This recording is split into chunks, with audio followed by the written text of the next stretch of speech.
Bismillahirrahmanirrahim. Assalamualaikum warahmatullahi wabarakatuh. Perkenalkan, nama saya Sari Ayu Wahyu. Saya dari kelas A1 pagi semester 6 Pendidikan Agama Islam. Di sini saya akan menjelaskan mengenai triangulasi sebagai strategi penelitian kualitatif. Triangulasi pada hakikatnya merupakan pendekatan multimetode yang dilakukan peneliti pada saat mengumpulkan dan menganalisis data. Ide dasarnya adalah bahwa fenomena yang diteliti dapat dipahami dengan baik sehingga diperoleh kebenaran tingkat tinggi jika didekati dari berbagai sudut pandang. Kemudian, sejarahnya, triangulasi merupakan teknik yang dipakai untuk melakukan survei dari tanah, daratan, dan laut untuk menentukan satu titik tertentu dengan menggunakan beberapa cara yang berbeda. Ternyata, teknik semacam ini terbukti mampu mengurangi bias dan kekurangan yang diakibatkan oleh pengukuran dengan satu metode atau caranya saja. Pada masa 1950-an hingga 1960-an, metode triangulasi mulai dipakai dalam peneliti kualitatif sebagai cara untuk meningkatkan pengukuran validitas dan memperkuat kredibilitas temuan penelitian dengan cara membandingkannya dengan berbagai pendekatan yang berbeda.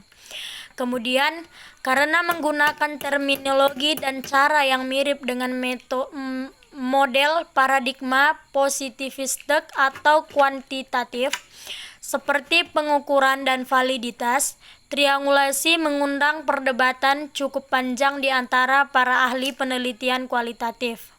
Alasannya, selain mirip dengan cara dan metode penelitian kuantitatif, metode yang berbeda-beda memang dapat dipakai untuk mengukur aspek-aspek yang berbeda, tetapi juga akan menghasilkan data yang berbeda-beda pula.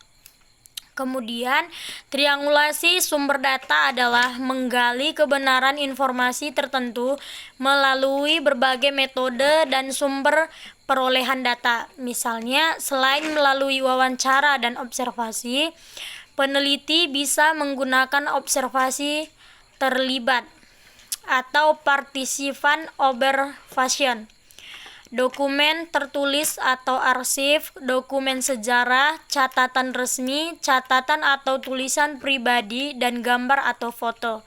Tentu masing-masing cara itu akan menghasilkan bukti atau data yang berbeda yang selanjutnya akan memberikan pandangan yang berbeda pula mengenai fenomena yang diteliti. Berbagai pandangan itu akan melahirkan keluasan pengetahuan untuk memperoleh kebenaran yang handal.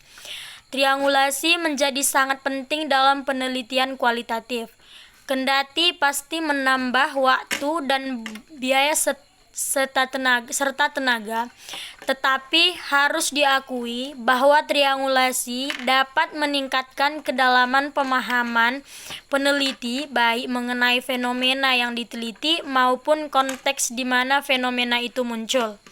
Bagaimanapun, pemahaman yang mendalam atau fenomena yang diteliti merupakan nilai yang harus diperjuangkan oleh setiap peneliti kualitatif. Sebab penelitian kualitatif lahir untuk menangkap arti atau meaning atau memahami gejala, peristiwa, fakta, kejadian, realitas atau masalah tertentu mengenai peristiwa sosial dan kemanusiaan dengan kompleksitasnya secara mendalam, dan bukan untuk menjelaskan to explain atau hubungan antar variabel atau membuktikan hubungan sebab akibat atau korelasi dari suatu masalah tertentu ke dalam pemahaman akan diperoleh hanya jika dapat cukup dan berbagai perspektif digunakan untuk memotret sesuatu fokus masalah secara komprehensif. Karena itu, memahami dan menjelaskan merupakan dua wilayah yang jauh berbeda. Itulah pengertian dan sejarah triangulasi sebagai strategi penelitian kualitatif. Mungkin hanya ini yang dapat saya sampaikan mengenai strategi penelitian kualitatif. Saya akhirul kalam. Assalamualaikum warahmatullahi wabarakatuh.